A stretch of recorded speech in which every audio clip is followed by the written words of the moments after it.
और सीएम पुष्कर सिंह धामी का आज टिहरी दौरा है। सीएम बूढ़ा केदार में आपदा प्रभावित क्षेत्र का दौरा करेंगे और राहत बचाव कामों का निरीक्षण भी करेंगे। इसके साथ ही सीएम धामी आपदा राहत कैंप का भी जायजा लेंगे और विनकखाल स्कूल में राहत कैंप बनाया गया है, जहां गांव के करीब 70 परिवारों को विनकखाल राहत शिविर में रखा गया है। और आपको बता दें कि 27 जुलाई को टिहरी के बूढ़ा केदार के इलाके में आपदा आई थी, जिसमें तिनगढ़ और टोली गांव प्रभावित हुआ था।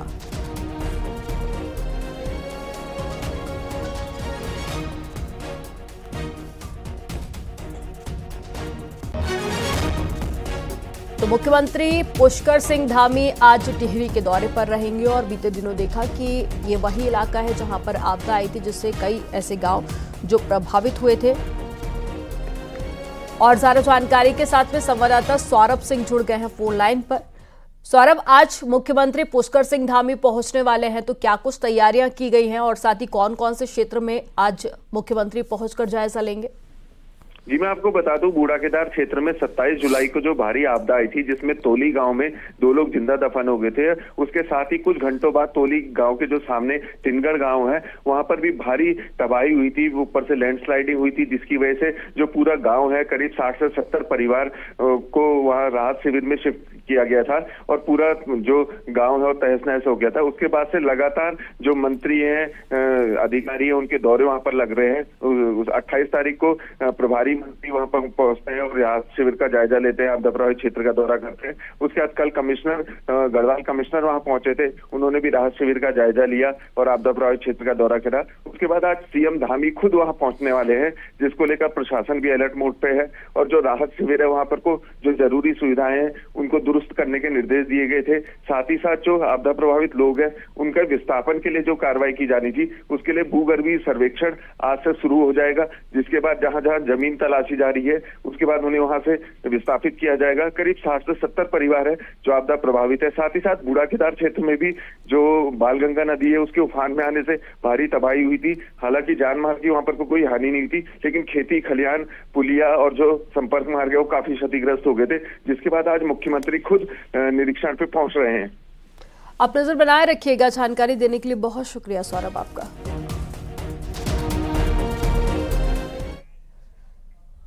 और उत्तरकाशी से बड़ी खबर आ रही है, जहां पर पहाड़ी से मलबा पत्थर आने से गंगोत्री यमुनोत्री हाईवे बंद हो गया है।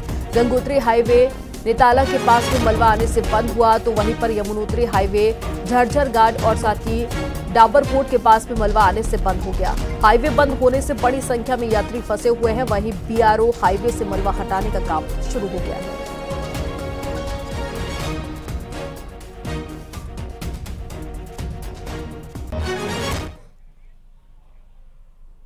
मॉनसून में पहाड़ों का दरकना वैसे तो आम बात है, लेकिन बीते कई सालों में इसकी रफ्तार बढ़ गई है।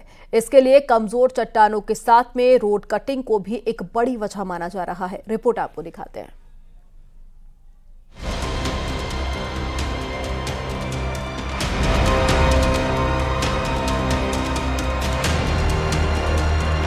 मॉनसून में उत्तराखंड का शायद ही कोई ऐसा इलाका है जहां दरकती पहाड़ियों ने तांडव न मचाया हो।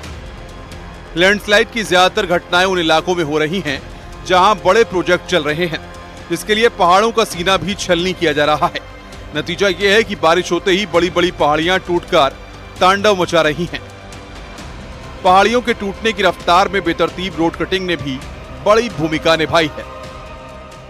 हिमालय की एक विशिष्ट विशेषताओं में आता है, उसमें से एक फ्रेजिलिटी भी है। मतलब हिमालय फ्रेजाइल है, तो यहाँ पर ये तो भूस्खलन और भूक्षरण होगा ही, लेकिन जैसे आपने बताया कि इसको कम कैसे किया जा सकता है, उसके लिए मुझे लगता है कि एक समेकित अनुसंधान की जरूरत होती है। उत्तराखंड में बीते कुछ सालों में ऑल वेदर रोड का जाल बिछा है, रेल भी पहुंचाई जा रही है, साथ ही ग्रामीण इलाकों में भी रोड पर काफी काम हुआ है। लेकिन रोड कटिंग के दौरान नियमों की अनदेखी बरसाती सीजन में भारी पड़ रही है। हालात ये हैं कि दर्जनों सड़कें हफ्तों से बंद हैं। तकनीक का इस्तेमाल करते हुए कम से कम स्लाइडिंग जोन बने, तो तो उसको लेकर हर पहाड़ पर लगातार ट्रीटमेंट चलता है। सामान्यतः यदि हम ऑल वेदर रोड के उसमें भी देखते हैं तो कहीं कहीं जहाँ ये देखने को मिला है और ट्रीटमेंट को होते हुए यदि कुछ वर्ष बीत गए हैं तो हम ये देखते हैं कि वो स्लाइडिंग जोन अब ठहर गया है। हिमालय के पहाड़ कमजोर माने जाते हैं। इन पहाड़ियों में जरा सी छेड़छाड़ लंबे समय तक भारी पड़ती है। ऐसे में बेहतर यही होता है कि नियमों के मुताबिक ही पहाड़ों में बड़े प्रोजेक्ट बने। इससे लैंडस्लाइड की घटनाओं को कम किया जा सके और लोगों को भी प्रोजेक्टों का फायदा मिल सके। किशन जोशी के साथ पिथौरागढ़ से विजय वर्धन उप्रेती की रिपोर्ट।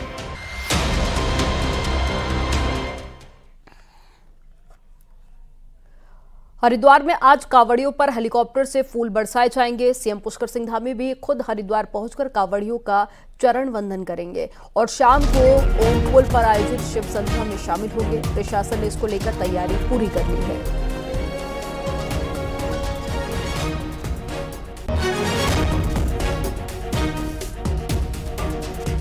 तो आज मुख्यमंत्री पुष्कर सिंह धामी पहुंचेंगे हरिद्वार और शाम को आरती में भी शामिल होंगे, गंगा आरती में, और उससे पहले कांवड़ियों पर पुष्प वर्षा की जाएगी। खुद मुख्यमंत्री पुष्कर सिंह धामी चरण वंदन करते हुए नजर आएंगे।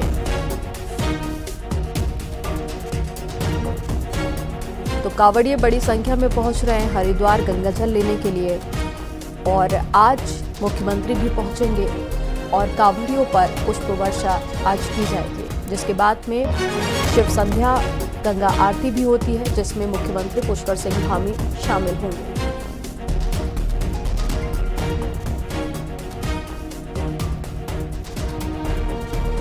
तो फिलहाल ये दो तस्वीरें आप देखिए। पहली तस्वीर में देखिए आप बड़ी संख्या में कांवड़िए हरिद्वार का रुख कर रहे हैं। झांकी बनाकर एक मैसेज के साथ में कांवड़िए पहुंच रहे हैं हरिद्वार गंगा जल लेने के लिए और आज मुख्यमंत्री भी पहुंचेंगे, चरण वंदन की जाएगी। उत्तर प्रदेश की तर्ज पर अब उत्तराखंड में भी पुष्प वर्षा की जाएगी कांवड़ियों पर।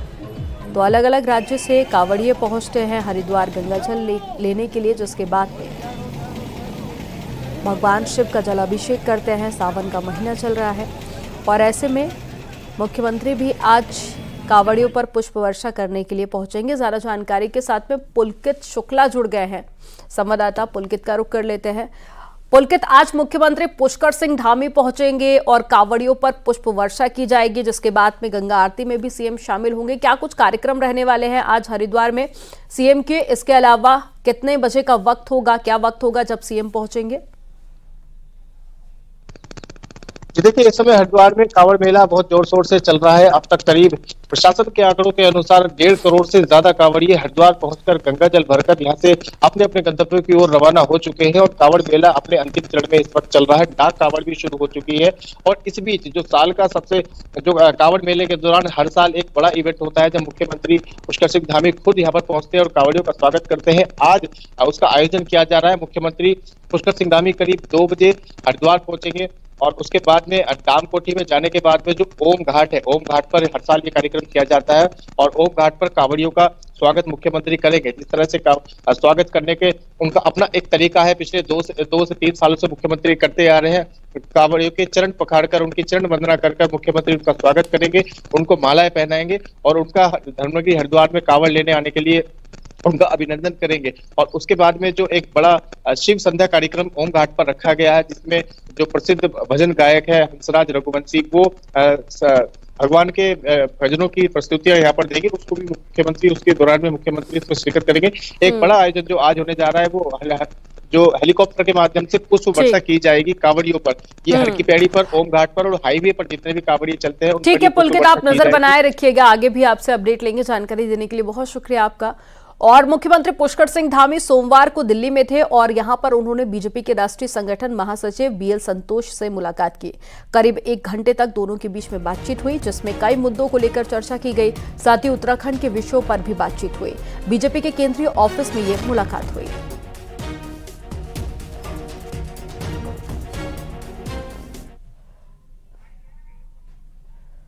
दिल्ली में केदारनाथ मंदिर और केदारनाथ धाम में विवाद का मामला अभी शांत भी नहीं हुआ था कि इसी बीच केदारनाथ के पूर्व विधायक मनोज रावत ने एक नया मुद्दा उछाल दिया। उन्होंने राज्य सरकार पर 4 धाम यात्रा रजिस्ट्रेशन के नाम पर गुजरात के एक बड़ी कंपनी को फायदा पहुंचाने का आरोप लगाया है। पूर्व विधायक ने कहा कि चारधाम में रजिस्ट्रेशन को लेकर विरोध उठ रहा है, लेकिन राज्य सरकार इस कंपनी को नहीं हटा सकती क्योंकि इसके पीछे गुजरात की बड़ी राजनीतिक पैठ है।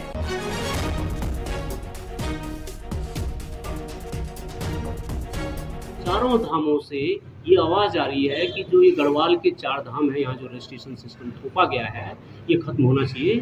तो हमने जब इसकी तह में जाने की कोशिश करी तो ये 2021 में गुजरात की एक कंपनी है एथिक्स डेवलपर प्राइवेट लिमिटेड, इसको ये काम दिया गया है, जिसमें इनको ये जो रजिस्ट्रेशन और वेरिफिकेशन तो एक बहुत छोटा भाग था उसका, इनको दर्जन भर काम कर। उत्तराखंड सरकार के कैबिनेट मंत्री प्रेमचंद अग्रवाल ने कांग्रेस की केदारनाथ यात्रा को फ्लॉप करार दिया और कहा कि उन्हें केदारनाथ की याद अब आ रही है, जबकि पहले वो भगवान का अपमान करते थे। कांग्रेस की जो ये यात्रा शुरू की है हरिद्वार से, ये पूरी तरह से फ्लॉप यात्रा है और माननीय मुख्यमंत्री जी ने बहुत ठीक कहा, इनको प्रायश्चित यात्रा निकालनी चाहिए थी।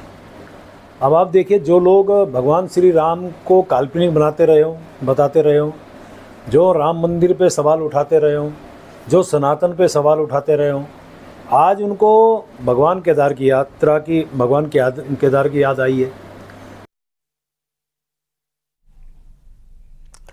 क्या उत्तराखंड कांग्रेस के अच्छे दिन आएंगे और क्या प्रदेश अध्यक्ष का वास्तु को देखते हुए कमरा बदलने का असर दिख रहा है? क्योंकि जिस कमरे में अध्यक्ष रहते हुए किशोर उपाध्याय ने कुर्सी लगाई, वहां से अध्यक्ष और पार्टी जीत के लिए तरस गई। तो क्या वास्तु बदलने से कांग्रेस की किस्मत चमकेगी? रिपोर्ट में आपको दिखाते हैं।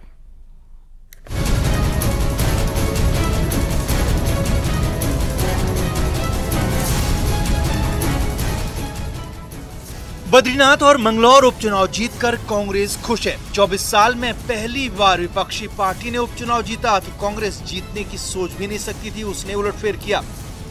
अब इस उलटफेर और कांग्रेस के दिन फिरने के पीछे वास्तु का एंगल भी देखा जा रहा है। लोकसभा चुनाव से पहले कांग्रेस प्रदेश अध्यक्ष करण माहरा ने पहले कमरा बदला। पुराने कमरे में नेगेटिविटी की बात करते हुए अध्यक्ष करण माहरा ने नया कमरा तैयार करवाया।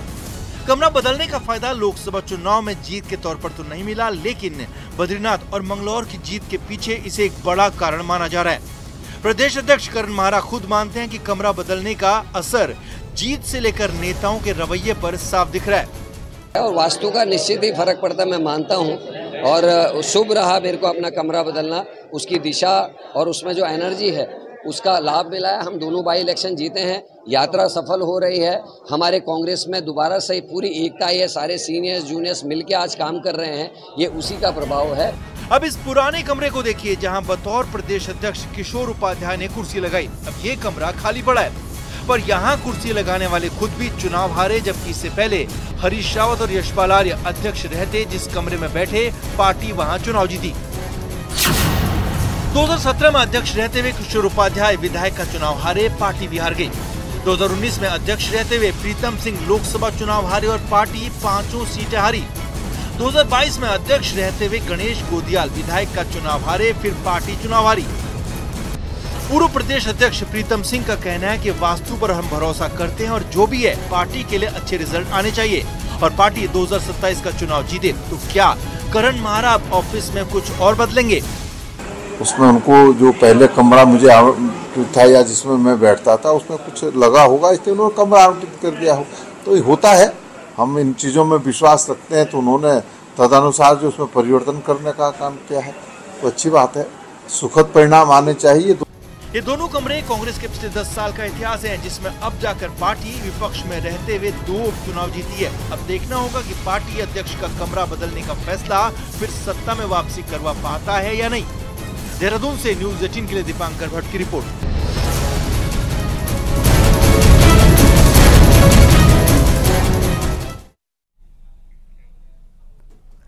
निकाय चुनाव का ऐलान भले ही ना हुआ हो, लेकिन कुमाऊं के सबसे बड़े शहर की सियासत गरमाने लगी है, वो भी जमीन के मालिकाना हक के बहाने। रिपोर्ट देखिए।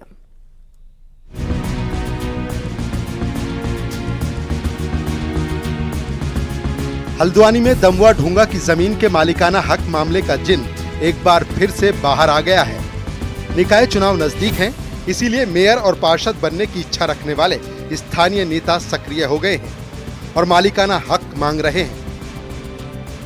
जब माननीय विधायक जी 2009 में वन मंत्री थे तो 3 महीने का पूरा कैंप लगा था, नक्शा बना था और घर घर की एक रिपोर्ट बनी हुई है। उसी का फायदा हमें मिला कि 2016 में 15 में आरक्षित वन क्षेत्र से बाहर हुआ है।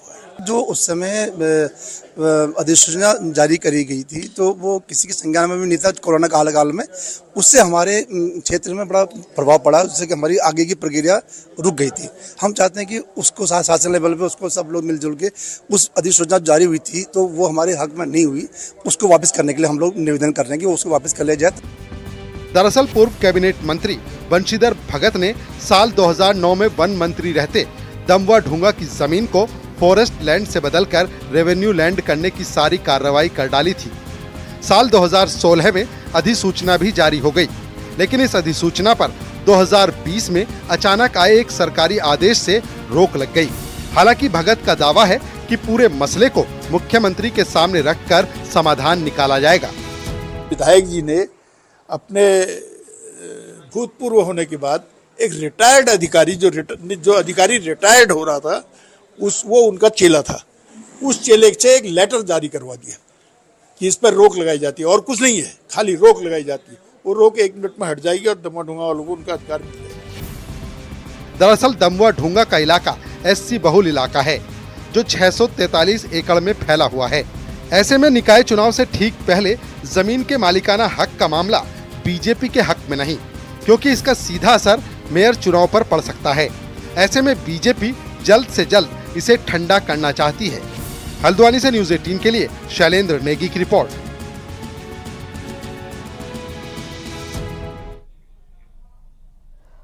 उत्तरकाशी जिले के जखोल में सोमेश्वर मंदिर को तोड़ा जा रहा है। ये पुराना मंदिर है और 22 गांव की आस्था का केंद्र है। गांव के कुछ लोगों ने मुख्यमंत्री और धर्मस्व मंत्री सतपाल महाराज से इसकी शिकायत भी की है, तो सतपाल महाराज ने इस मामले में जांच के आदेश दिए हैं। शिकायत में आरोप लगाया गया कि मंदिर तोड़ने का काम हंस फाउंडेशन कर रहा है और कहा गया है कि उत्तराखंड शासन पुरातत्व विभाग के लिए मंदिर को आदेश दिया गया और मंदिर को आदेश दें। और खास बात तो यह है कि हंस फाउंडेशन सामाजिक संस्था है जिसे भोले जी महाराज और माता मंगला इसके संस्थापक है। न्यूज़ 18 ने इस मामले में फाउंडेशन से संपर्क करने की कोशिश की, लेकिन संपर्क नहीं हो पाया।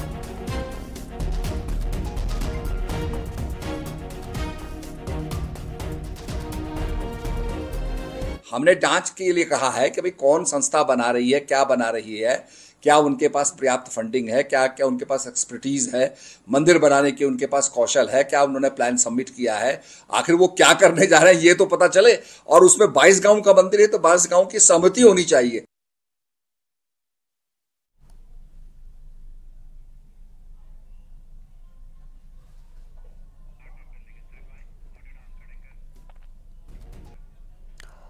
और अब देखते हैं पहाड़ टॉप 10।